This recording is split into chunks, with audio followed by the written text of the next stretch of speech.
लाडकी बहीण योजनेमुळे महायुती सरकार राज्यात सत्तेत आलं। मात्र लाडक्या बहिणींना दिल्या जाणाऱ्या पैशांमुळे सरकारच्या तिजोरीवर ताण येत असल्याचं सत्ताधारी पक्षातील नेतेच बोलताना दिसतात।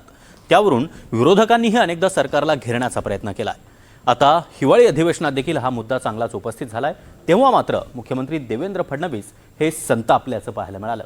आमदार ज्योती गायकवाड आणि आमदार अभिमन्यू पवार यांच्या प्रश्नानंतर फडणवीसांनी सर्वच आमदारांना अप्रत्यक्षपणे इशारा दिलाय।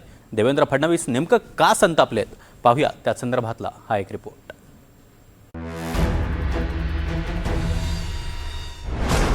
लाडकी बहीण योजनेवरून फडणवीस आक्रमक।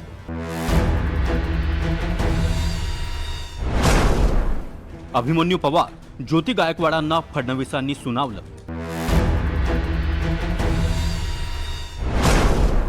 लाडक्या बहिणींवरील आमदारांच्या वक्तव्यानं फडणवीसांचा पारा चढला। विधिमंडळाच्या हिवाळी अधिवेशनामध्ये लाडकी बहीण योजनेचा मुद्दा गाजला। राज्यातील महिला अत्याचाराविषयी बोलताना काँग्रेसच्या आमदार ज्योती गायकवाड यांनी लाडकी बहीण योजनेचा मुद्दा उपस्थित केला।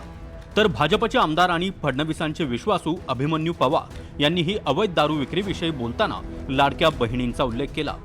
त्यांची सुद्धा एसआयटी मध्ये त्यांची चौकशी होणार का, तात्काळ आणि सक्तीने चौकशी होणार का, आणि जे अधिकारी आरोपी होती त्यांच्यावर मोकोकाचा कायदा लागणार का आणि त्यांच्यावर कठीण कारवाई होणार का, तसंच पोलीस दलातील जबाबदारी आणि महिला सुरक्षा यासाठी सुधारणा विधेयक या अधिवेशनात येणार का, कारण महिलांसाठी मध्ये खूप आपल्या असुरक्षितची भावना आहे। देवाभाऊ मी तुम्हाला एवढंच सांगू इच्छिते की महिलांना 1500 रुपये जे लाडके बहिणीची मिळतात त्याच्यापेक्षा सुरक्षा खूप महत्त्वाची आहे। तिची आणि तिच्या मुलीबाळींची सुरक्षा खूप महत्त्वाची आहे आणि त्यासाठी तुम्ही काय प्रयत्न करणार आहात? ग्रामीण भागातल्या प्रत्येक आमदाराचा हा विषय माझा एकट्याचा नाही आहे, हा विषय सामाजिक आहे। हा विषय अध्यक्ष महोदय ग्रामीण भागातल्या आमदारांना विचारा, त्यांना रोज काय त्रास होतोय, कुठे गेलं तर आमच्या महिला भगिनी आमच्या दारूबद्दल विचारतात। अध्यक्ष महोदय, आपण लाडक्या बहिणी म्हणतो, लाडक्या बहिणीचं दुःख जे काय असेल तर अवैध दारूवर आळा घालण्याचं दुःख आहे। अध्यक्ष महोदय, दुरुस्ती करण्याची आवश्यकता आहे। आपण बैठक घेतली, आपण निर्देश दिले एक्साइज डिपार्टमेंटला, फूड अँड ड्रग्सला, होम डिपार्टमेंटला। आपण अध्यक्षांनी निर्देश देऊन सुद्धा काय होत नसेल अध्यक्ष महोदय तर हे चिंतेचा विषय आहे। अध्यक्ष महोदय आपण निर्देश दिलेले आहेत तरी काय होत नाही, हा चिंतेचा विषय अध्यक्ष महोदय, चिंतेचा विषय आहे। या दोन्ही आमदारांनी वेगवेगळे मुद्दे उपस्थित करताना लाडक्या बहिणींचा उल्लेख केल्यानं फडणवीस काहीसे संतापले। प्रत्येक विषयात लाडकी बहीण आणू नका, लाडक्या बहिणींच्या विरोधात जाऊ नका, नाहीतर घरी बसावं लागेल असा इशाराच फडणवीसांनी दिलाय। पुन्हा सदस्यांना सांगतो, प्रत्येक गोष्टीत लाडकी बहीण आणू नका, लाडक्या बहिणीच्या विरोधात जाऊ नका, घरी बसावं लागेल। प्रत्येक गोष्टीत लाडकी बहीण लाडक्या बहिणींचे पैसे चालूच राहतील, ती योजना सुरूच राहील, त्या योजनेला दुसऱ्या योजनेशी कंपेअर करता येत नाही, हे आपण लक्षात ठेवा। दुसरं, माननीय अध्यक्ष महोदय, आपण जर काही निर्देश दिले असतील आणि त्याची अंमलबजावणी झाली नसेल तर तात्काळ ती करण्यात येईल। काँग्रेस नेते नाना पटोले यांनीही लाडकी बहीण योजनेचा उल्लेख केला। लाडक्या बहिणींना पैसे दिले त्यामुळे निराधार योजनेचे पैसे देता आले नाहीत असं सरकारमधील मंत्रीच सांगत असल्याचं पटोले म्हणाले। त्यावर केवायसी झाली नसल्यानं ते पैसे काही निराधारांना मिळाले नसल्याचं फडणवीसांनी सांगितलंय।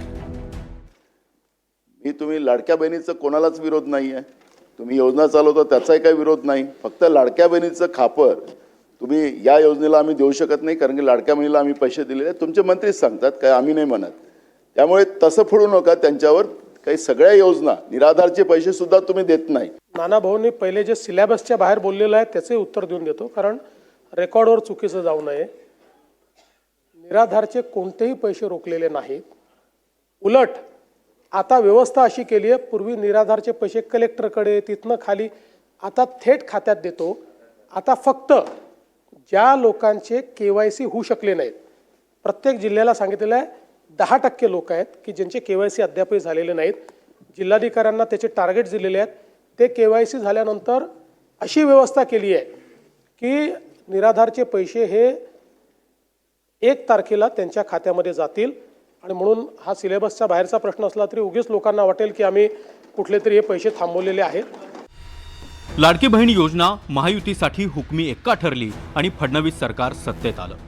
मात्र लाडक्या बहिणींवर निधीचा मोठा वाटा खर्च होत असल्यानं सरकारसमोर मोठी अडचण निर्माण झाली आहे। सत्ताधारी नेतेच याबाबत अनेकदा बोलताना दिसतात। मात्र विधानसभेत आमदारांनी लाडक्या बहिणीवरून डिवचल्यानंतर फडणवीसांनी आमदारांना अप्रत्यक्ष इशाराच दिलाय। त्यामुळे सभागृहात आणि बाहेरही त्याची जोरदार चर्चा रंगली आहे. Bureau report, NDTV Marathi.